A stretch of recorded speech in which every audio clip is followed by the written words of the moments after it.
Hello, this is Dylan Moore with Irita TV, which you can find at irita.tv. Go there, sign up for an email list, subscribe to YouTube, subscribe to Telegram, do goddamn something.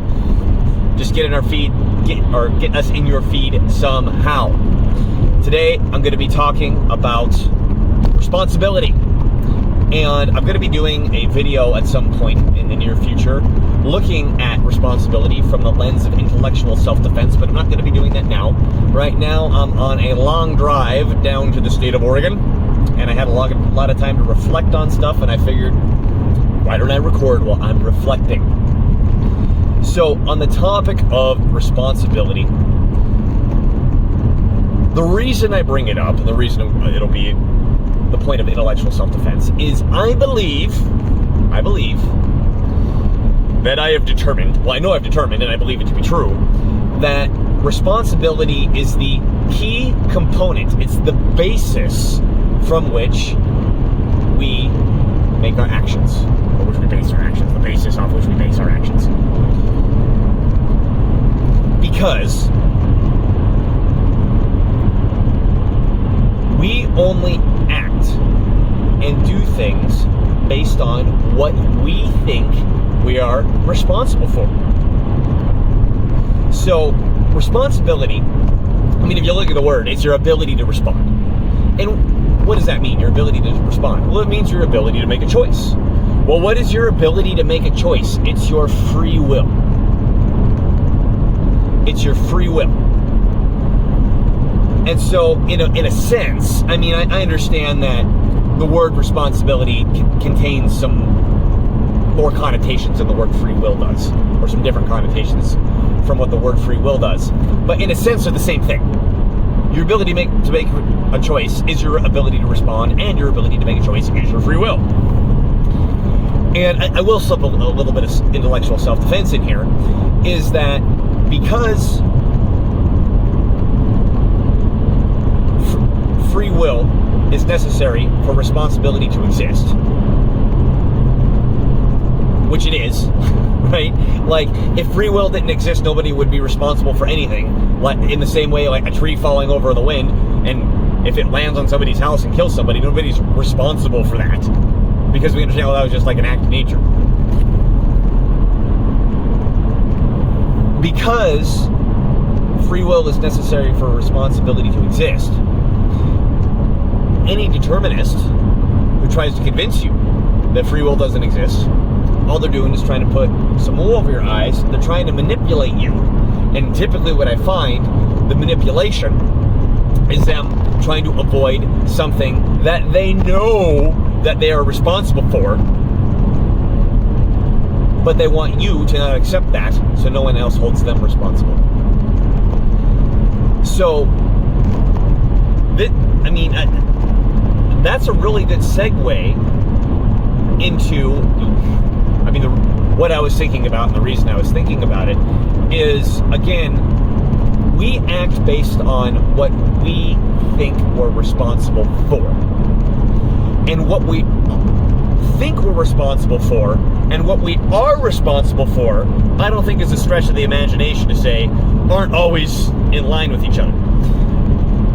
But what I found, and this is the crux of this video, is that the more I assume that I am responsible for, the more responsibility I seem to get. Now, when I say it that way, it doesn't sound that great. Let me say it another way.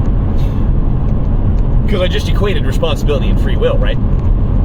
The more free will I seem to think I have, the more I seem to get. The less free will I seem to think I have, the less I seem to get, and the reason is we base our actions off of our own belief, our own understanding of what we think our own responsibility is. And in this way, responsibility is actually a form of power. What? Responsibility is a form of power. For example, recently I acquired a business. We've got roughly 40 employees right now. Before I acquired that business, this business, I had 0. I went from 0 to 40 overnight, literally. I am now responsible for 40 people, which means I have some level of power over those 40 people. Now, I don't mean that term in the sense of I'm going to use this power to manipulate people, right? No, I mean it literally. Like, I have power over these people. I just do. It's just a thing, right?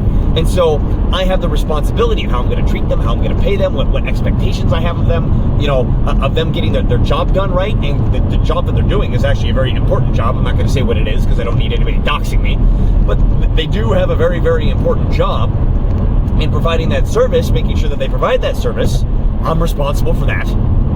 So the people who receive those services, I have that responsibility. And then the money that comes with the business is, okay, if I've earned this money, I am responsible for using it. I mean, there's no other way to frame it, right? Like, if I've earned this money, I'm now responsible for using it.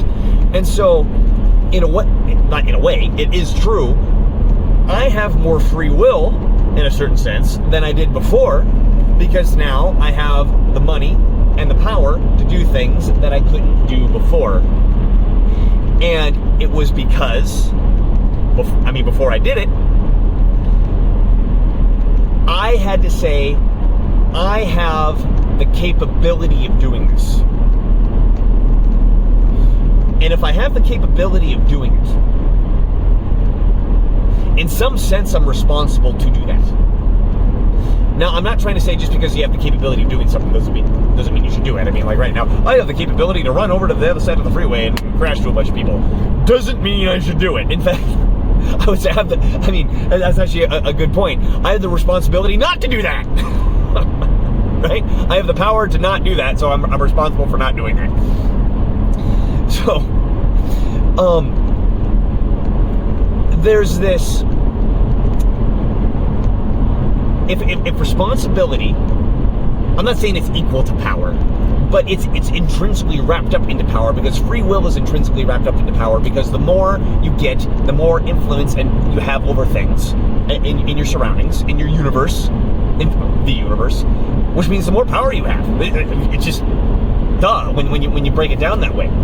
And before you have it, this is where it gets weird, is that if you don't have that power, but you realize you have the capability of getting it, are you responsible for doing it? Because if you had that power, you could do things which you believe are good. And I'm presuming, unless you're a narcissist or a psychopath or whatever, I mean, I guess even if you're a narcissist, you still think you're doing something good. But you want to do good things, right? But if you have no responsibility, if you have no power, you can't actually do those things. You don't have any power to affect stuff, right? But if you have the power to increase your power, do you have the responsibility to do it? I argue yes. I argue absolutely yes. And nobody wants to hear that. Not nobody. Most people don't want to hear that. Most people take this piece of God that we've received, right? This free will, this ability to make choices. And the one thing they search for is how to get rid of it.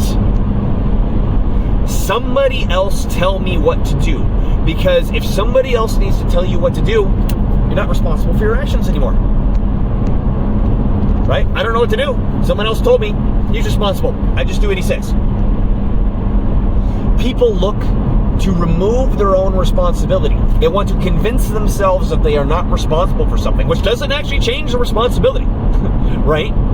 They want to convince themselves they're not responsible for something so they can avoid acquiring that power and being responsible for utilizing that power.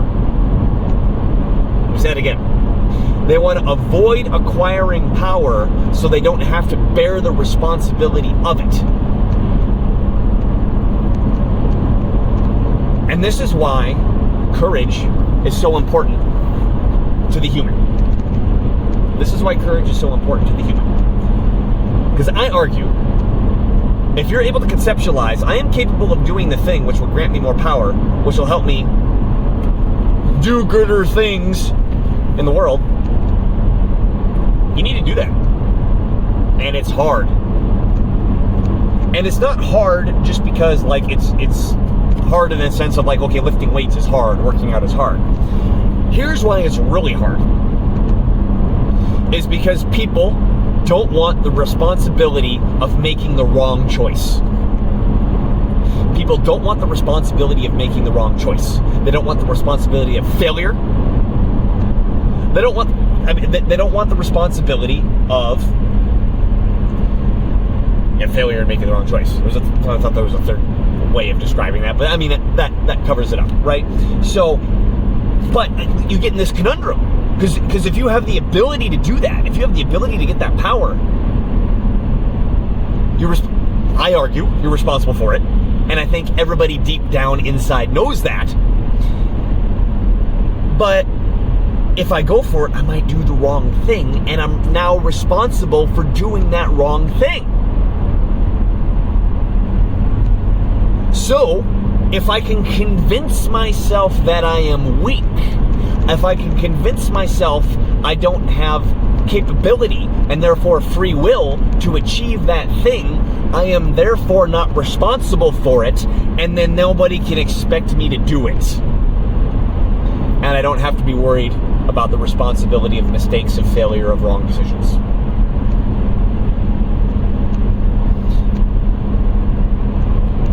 So you need to have the courage to identify the thing that you're capable of doing.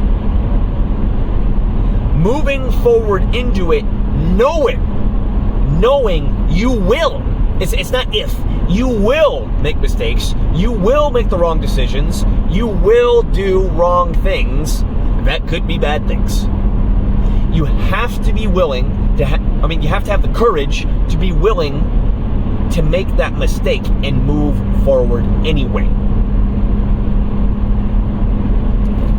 And I don't think people are really capable of doing good unless they do that.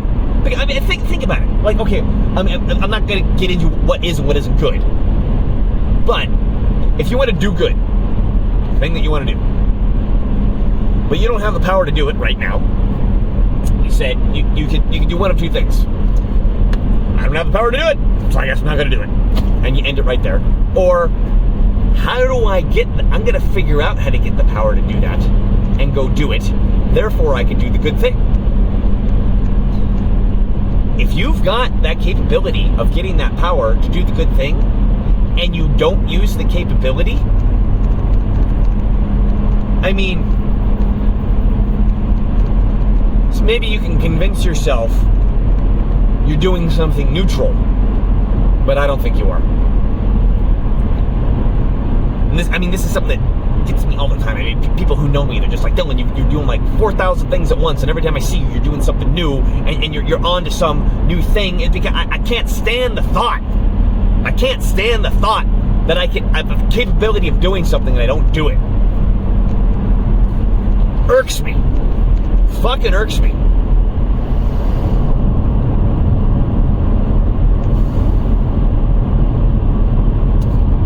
I'm going to bring this back to intellectual self-defense again. Is if you run into a determinist, the reason these people piss me off so much when they try to convince you of determinism is what they're trying to do is get you to lower or remove your own responsibility, which means to lower or remove your own free will, which means to lower or remove your power. A determinist, by trying to convince you of determinism, is trying to make you weak.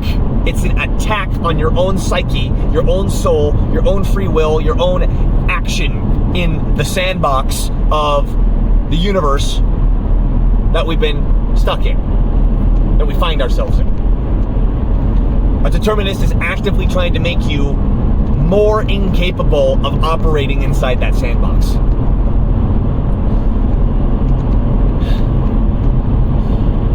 So, people ask me, hey, Dylan, why did you and Nima make this show? Why did you sit down and decide to make this show? And I give an answer, which is true, that, hey, we're all about how do we find people who are actually doing good stuff, amplify those people, help those people, and help new people do good stuff. How do we increase their power to go out and do good stuff? That's true. But what I really want is to show you, here's a mirror of your own responsibility and what you're capable of. Because, I mean, we've all heard the New Age bullshit thing. You create your own reality, right? Which, objectively, is not true. But if you compare your potential versus what you're doing now, the difference is so great. The difference is so great that if you saw what your potential was and you compared that to you create your own reality, you wouldn't be able to tell the difference. Your limit is up here and you are so far down in the dirt that limit is so high it might as well be infinite. It might as well be infinite.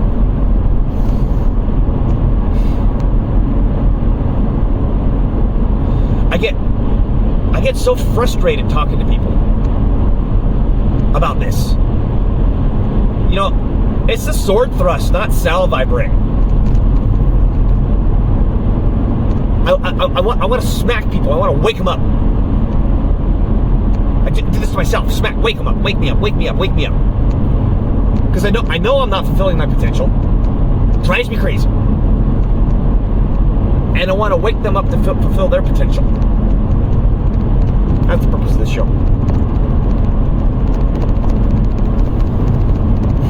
So this has been Dylan Moore with Irita TV. Look out for more videos on responsibility, particularly around intellectual self-defense. But I did want to emphasize this, is that you will get more free will the more that you visualize and take on. The more that you accept, the more that you will receive. Now, of course, disclaimer, be careful with this. There are some things you're not responsible for, like the actions of other human beings, right? Well, to a certain extent, I'm responsible for the actions of my employees. But you get my point. Is that there are certain things that you aren't responsible for. I mean, I'm on the freeway again. Take it over here. I just saw some trucks drive by. The truck crashed into the median and smashed into me and killed me. I wasn't responsible for that. He was, right? So, obviously, don't take on responsibility for things that aren't your responsibility. And in fact, that's really what the intellectual self-defense video is really going to be about, is making sure you don't take on other people's responsibility. But again, the more you can tell yourself, I am responsible, therefore I am capable of handling this, the more you'll become powerful and capable of handling it. This has been Dylan Moore with Irita TV. Go to Irita TV and check us, Irita.tv, and check us out.